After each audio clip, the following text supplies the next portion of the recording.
Uy, wala akong sinasabing ganun, Christy. Attorney, wag mo naman akong palabasin sinungaling, oh. Hindi kasi, Christy, alam mo. Huwag ka na magpaliwanag. Kasi, narinig ko rin eh. Pasensya ka na. Alam mo, binibiro ko lang naman tong bata. Hindi siya nagbibiro, senyorita. Talagang seryoso siya. Ano sinabi niya yon? Di ba, attorney? Hindi. Alam mo, Raymond, makulit ka rin eh. Ilang beses ko nang sinabi sa'yo na wala kang aasahan. Humanap ka na lang ng iba mong maliligawan. At maging magkaibigan na lang tayo. Pwede. Para sa'yo pala.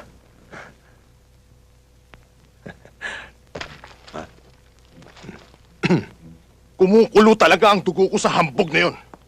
Akalain mo, pati sa harapan ni Christy, pinahiya niya ako. Turuan na natin ang leksyon, boss. Kung gusto mo, yariin na namin. Wag. Lumpuhin na lang ninyo. Yung hindi na siya makakalakad.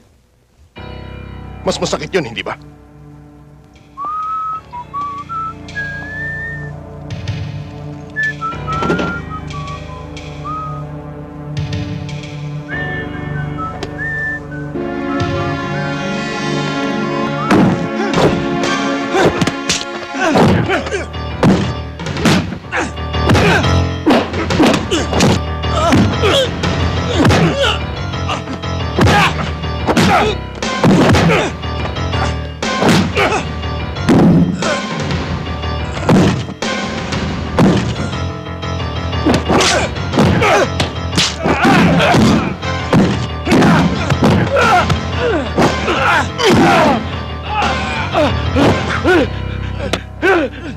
Sinong nagutos sa inyo para banatan ako?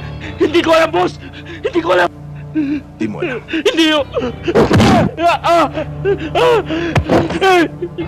Sinong nag-utos sa inyo? Si Atty. Sanchez po! Sanchez. Opo!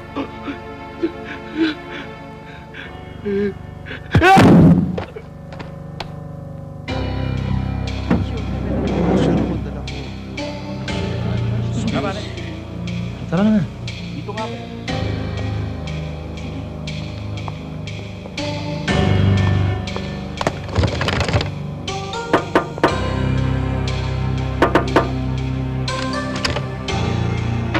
ka ba? Kung makakato ka, parang ikaw ang amo dito ah.